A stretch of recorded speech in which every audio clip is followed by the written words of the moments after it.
but moving forward into the future.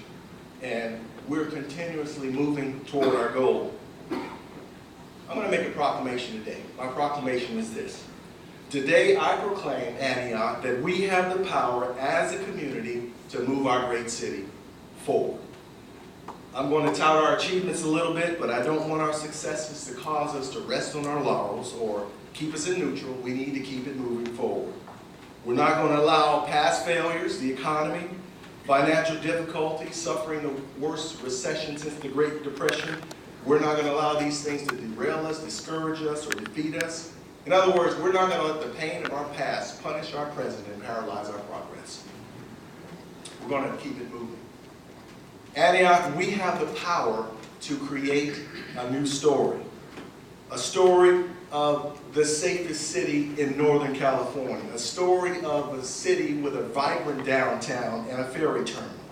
A story of a city that benefits from its water rights that predate the formation of California, where businesses thrive and flourish when they move to Antioch.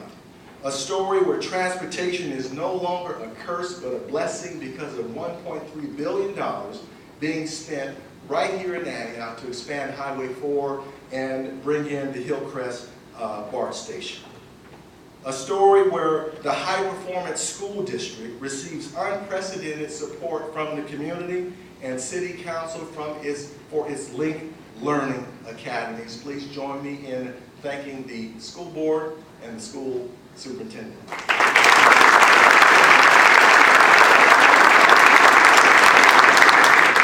I don't take for granted our cooperation between the city and the school board. I think it helps to have 3 former school board members on the city council.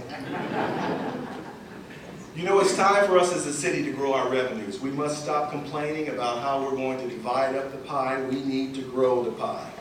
We need an increased revenue stream in order to become a safer and more vibrant city. And I believe the community gets it. There is a group of concerned citizens who have been meeting to address the lack of revenue in our city. They call themselves the Friday Morning Breakfast Club. Former Mayor Don Freitas is a part of that.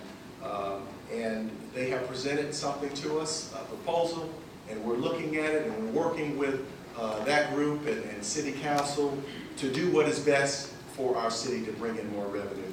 And tell that group and Mr. Freitas, thank you.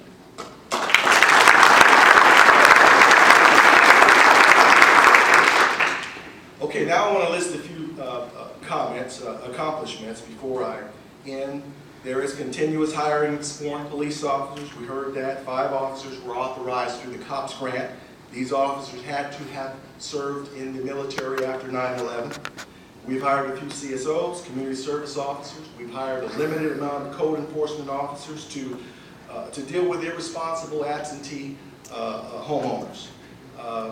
There is a professional search firm that we hired to hire our next city manager.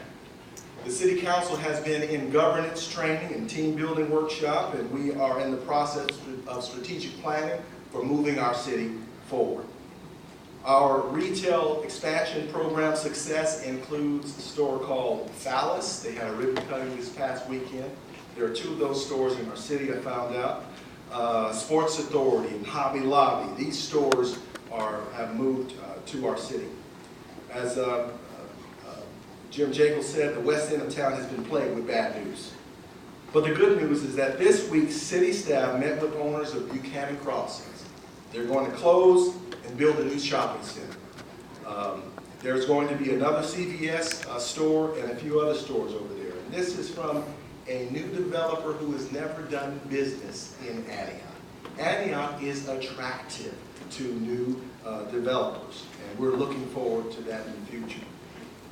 The city is eligible to serve as a Kiva Zip lending trustee for small business loans. We are the first in the nation. As you know, small business is the heart of the Chamber of Commerce and the heart of the community. The Chamber and the city of Antioch as a Kiva Zip trustee is emblematic of Antioch's commitment to small business. Northeast annexation meetings have begun. Energy power plant, they've entered into commercial operations, and I believe there's going to be a ribbon cutting on the 19th of June.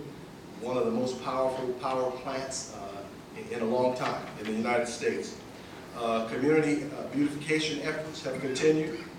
We talked about the revenue measures that are being developed for consideration at the November 2013 election. You'll be seeing more of that. Construction has begun on the artificial turf fields at the community park at James Donald, so stop by there and you'll see that. Also, I'd like to mention a public-private partnership with a billboard company that will be developing a billboard. They'll be paying the city a signing bonus, rental payment, and a percentage of revenue.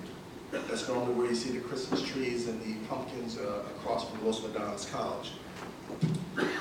More good news, we've started the Antioch Community Foundation to fund youth and senior programs. And this funding is coming from NRG. They have found that it is important for their company to contribute and to be a part of this community. And we want to thank NRG for starting this.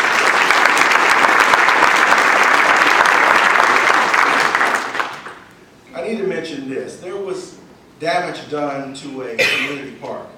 The park was set on fire by a young man.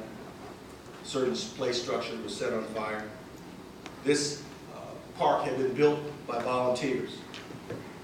Talk about turning tragedy into triumph. This city park is now being rebuilt with the efforts of Genon NRG, PG&E, Take Back Antioch, and Assemblymember Jim Frazier, and also the faith community. The Church on the Rock has also contributed to the rebuilding of this park. This is especially wonderful because, as you know, Antioch has its roots in the community of faith. And now we have the communities of faith participating as they always do. Let's give them a hand.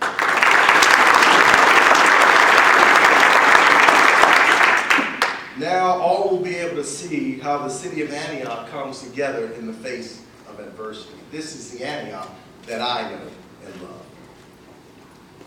So now let's look forward to the future. We want to continue to complete the Northeast annexation process. We want to, and we're going to advocate for Antioch and Contra Costa's role on the Water Mercy Transit Authority Board. Assemblymember Jim Frazier is instrumental in helping us with that. We're going to complete the Impact Fee Study project. We're going to continue to pursue revenue generating opportunities, seek expanded local employment opportunities for residents. We talked about hiring a new city manager who's going to assist in carrying out the new strategic plan, to maintain proactive approaches to our city's water rights, to maintain strict control over budget expenditures, to expand code enforcement activities, to continue the critical hiring process of police officers. We want to maintain a strong relationship with the Antioch Unified School District, as well as our business community and our Chamber of Commerce. We're moving forward into the future.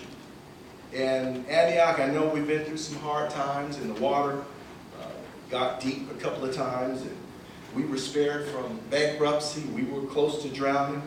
Employees gave up $3 million worth of salary and benefits, but I have a feeling that if we as a city council can just raise this city up just a little bit to the surface, I think the community will begin to take hold and pull us out of an economy slump, and if we do our part, the community will do its part. Please don't look for any plan to solve all of our problems. No real plan does. We as a community will take charge of our future, and the city of Antioch will be an even better place to live, work, play, and invest. And I'm reminded of a quote by Robert Shula, who said, "Tough times never last, tough people do." Antioch, the state of the city, is in your hands. We are in charge of our future. Thank you, God bless you, and God bless you.